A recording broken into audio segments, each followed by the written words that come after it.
అంటేనే నూరేళ్ల పంట అంతేనా పంటనా మంటనా ఏదో ఒకటి పట్టుర్రి ఎవరు ఎట్లా అనుకుంటే గట్ల కదా మళ్ళీ నడుమిట్లా నాకెందుకు ఈ పంచాది సరే అయితే ఇక ఇప్పుడు అసలు ముచ్చట ఏంటిదయ్యా అనంటే ఒక 80 ఏళ్ళ తాత ఉన్నాడోళ్ళ ఆ తాతకు లగ్గం చేసుకోబుదైంది ఏయ్ నవకురి బీ సైలెన్స్ పాపం తోడు కోసం చేసుకుంటాండు తప్పులేదు కదా అయితే తాతకు దగ్గులు నేర్పుడు కాదు కానీ పెళ్లి చేస్తామని ఇద్దరు అగ్గలు ముంగటమట్టరు ఆటెనక ఏమైందో చూసి తరించుండ్రమ్మా మీరే ఇగో ఈ ఇద్దరు అక్కలను గట్టిగా చూడురల్లా చూసిరా ఎంత అమాయకంగా ముఖాలు పెట్టుకున్నారో కదా అసలు ఏదో కిలాడి లేడీలు అంటారు చూడురల్లా ఆ పేరు వీళ్ళకు బరాబర్ సెట్ అవుతుంది ఇక ఇప్పుడు జైల్లో సెట్ అయిపోయినరోల్లా వీళ్ళ పని ఏందయ్యా అనంటే 50-60 ఏండ్ల దాటినోళ్లను పరిచయం చేసుకుంటారు లగ్గాలు చేస్తాము అని సాటింపేస్తారన్నట్టు అయితే గిట్లనే ఓ 80 ఏండ్ల తాతకు లగ్గం చేస్తాము అని ఆయనను మతిమరిపించిర్రోల్లా పెళ్లి పిల్ల కూడా రెడీగా ఉన్నది షాపింగ్ చేయాలి అని చందన బ్రదర్స్లో షాపింగ్ కూడా చేయించిర్రట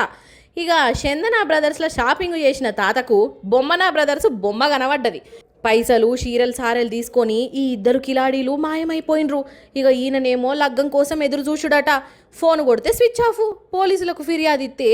వీళ్ళ అసలు బండారం బయటపడ్డది ఇక ఈ ఇద్దరు కిలాడీలు దిల్సుఖ్ నగర్ వాళ్ళట ఈ అవ్వ పేరేమో తాయారమ్మ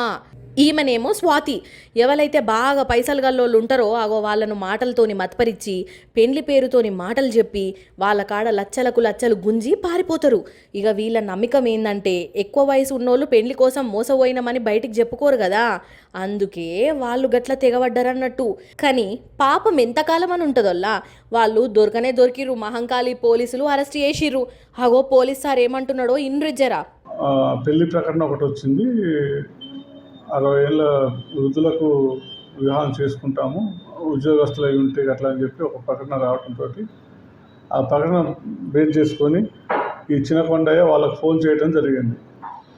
చిన్నకొండయ్య ఫోన్ చేస్తే వాళ్ళ వివరాలు తాయారమ్మ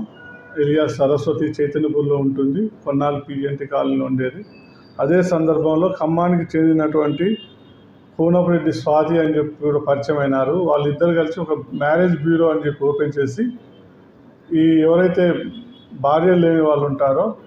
వృద్ధులను చూసి ఎంప్లాయీస్ రిటైర్డ్ అయిన ఆఫీసర్స్ ఇటువంటి వాళ్ళని చూసి పేపర్ ప్రకటన ఆధారంగా వాళ్ళకి ఫోన్ చేసి మా దగ్గర మీకు సరిపోని సంబంధం ఉన్నదని చెప్పి పిలుస్తారు పిలిచిన తర్వాత ఒకసారి 2 సార్లు ఇట్లా ఫోన్లో మాట్లాడిన తర్వాత వాళ్ళని హైదరాబాద్ పిలిపించి హైదరాబాద్లో పెళ్లి చేసుకోవడానికి మేము సిద్ధంగా ఉన్నామని చెప్పి పెళ్లి చేసుకోవాలంటే బట్టలు కొనుక్కోవాలి నగలు కొనుక్కోవాలి అవి అని చెప్పి వాళ్ళతోటి షాపింగ్ చేపించేసి బట్టలు గట్ట కొనిపించేసి బంగారం గట్ట కొనిపించుకొని తీసుకున్న తర్వాత మరుసటి రోజు ఫోన్ పనిచేయదు అగనట అసలు లోకమంతా మోసగాళ్ళతోనే నిండిపోయింది ఏ పని చేసినా జర వెనక ముందు ఆలోచించుకుంటా చేయుర్రి లేకుంటే అసలుకే మోసం వస్తుందల్లో